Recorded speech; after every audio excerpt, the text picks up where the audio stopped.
Good morning, 8th grade. Today I'm going to go over the 8th grade math packet number 2, just pages 1 and 2 on this video. So 1 through 6 and then 7 through 17.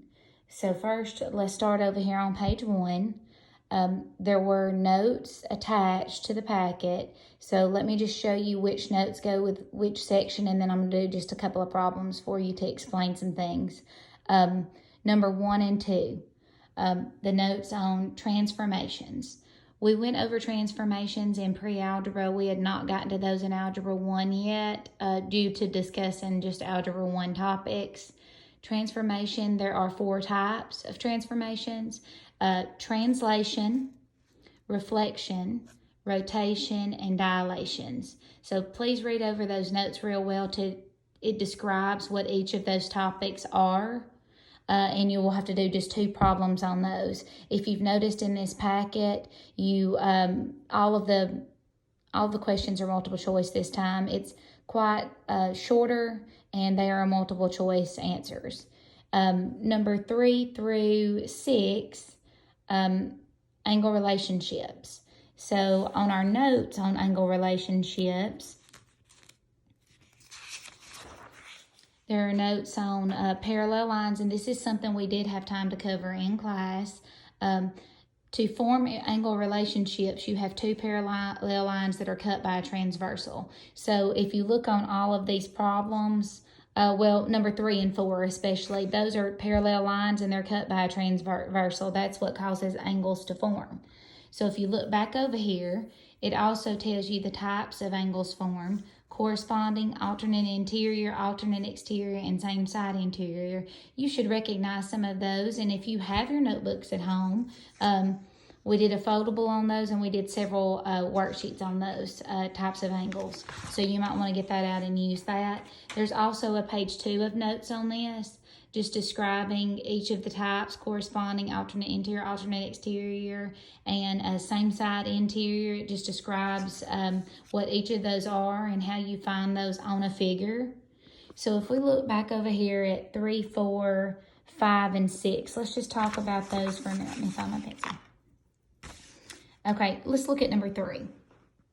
And since there's just 4 of these, I'm not going to do but just number 3 for you, just so that you can... it will help you better be able to do the rest of them. If we look, we want to figure out what B is.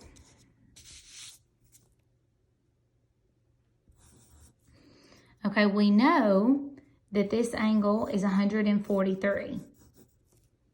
So first of all, some things that I'm just recognizing is this is the inside or interior. This would be the exterior. So, with that being said, on the inside, interior, these would be alternate sides. Alternate means opposite sides of the transversal line. So, if I look over here at my notes for alternate interior angles, I'll look at number 3 and number 6 on my figure. Those are in the same position as B and 143. It says that alternate interior angles are angles inside the parallel lines on opposite sides of the opposite positions of the transversal. So examples would be 3 and 6 and 4 and 5. 3 and 6 and 4 and 5. So on my figure, B and 143, and then the angle here and the angle here, those would be alternate exterior angles. It also says that those angles are congruent. So congruent means that they are equal. So if this angle is 143, then angle B should be C 143. Now, hopefully with that information and with those notes, you'll be able to do 3 through 6 pretty successfully. Let's look at page 2 now. On page 2, one thing I do not remember us covering in class was number 7 and number 8. Just a couple of things I want to tell you on 7 and 8. You do have a page of notes. I think actually it's 2 pages of notes. It is 2 pages of notes on triangles, just explaining to you what triangles are. To be able to do 7 and 8, there's a main statement that I want you to see. Every triangle has 3 angles. The sum of the measures of the angles inside the triangle are 180 degrees. So with that being said, you have 2 triangles up there on 7 and 8. All 3 of the angles inside the triangle have to equal to 180 degrees. So if you know 2 of them, and you know they all have to equal 180, then you would add those 2 up and subtract them from 180. And you do that in number 7 and number 8. Lastly, on 9 through 17, this is Pythagorean Theorem. We went over Pythagorean Theorem in class. There was 1 page of notes included in this packet on Pythagorean Theorem. The formula is a squared plus b squared equals c squared. That's in your notebook if you have your notebook at home. We talked about how a and b were the legs and c was the hypotenuse. C is always across from the right angle. The right angle kind of points to it. C is the hypotenuse, which is the longest side. We talked about that in class. So let's look at maybe just 2 of these briefly. Number 9. I'm finding the right angle box first, and that box points to C, which is the longest side. So what I'm missing in this first triangle is C. So I write down my formula first. That's what we always did in class, formula first. And then I start plug and chug. I start filling in A, B, and C if I have them on my figure over here. Well, if we know we're looking for C, then the other 2 have to be the legs of the triangle, which are A and B. A and B can be interchanged. So I can put A as 6 or I could put A as 12. Vice versa. Either way it works. Then I start the plug and chug. So for A, I put in 6. For B, I put in 12. And then I have C squared. So 6 squared would be 6 times 6, 36. 12 squared would be 12 times 12. Let's squeeze that in up there. Looks like 112. It's just 12 times 12. So that would be plus 144.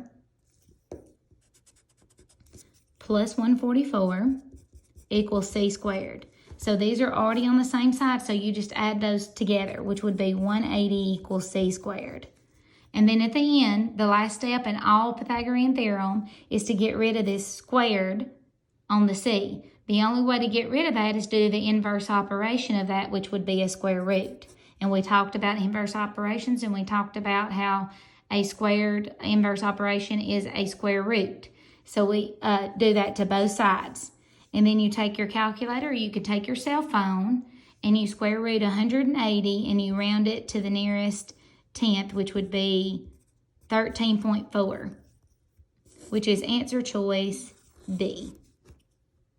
Now let's look at one where we're missing an A or a B, such as number 12.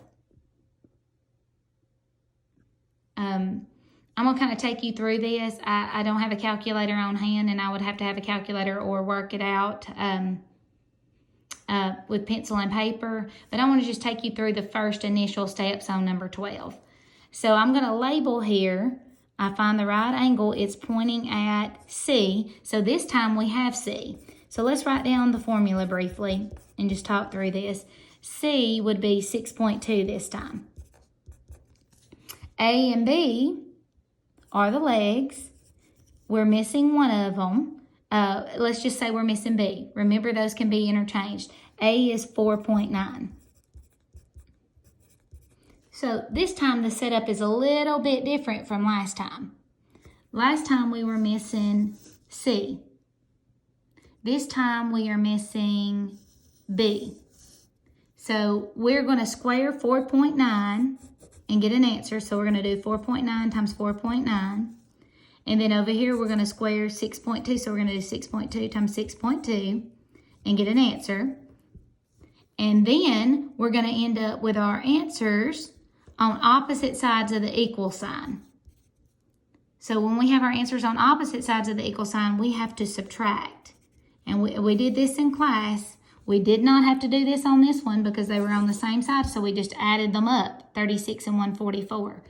But on this one, they're on opposite sides. So whatever you get, when you multiply 4.9 times 4.9, you're going to have to subtract that on the other side from 6.2 times 6.2.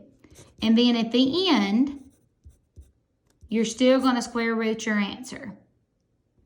So maybe that will be helpful to help you on page 1 and 2 of the packet.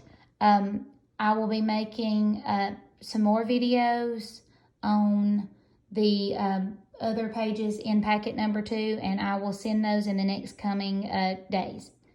Hope you're having a good day.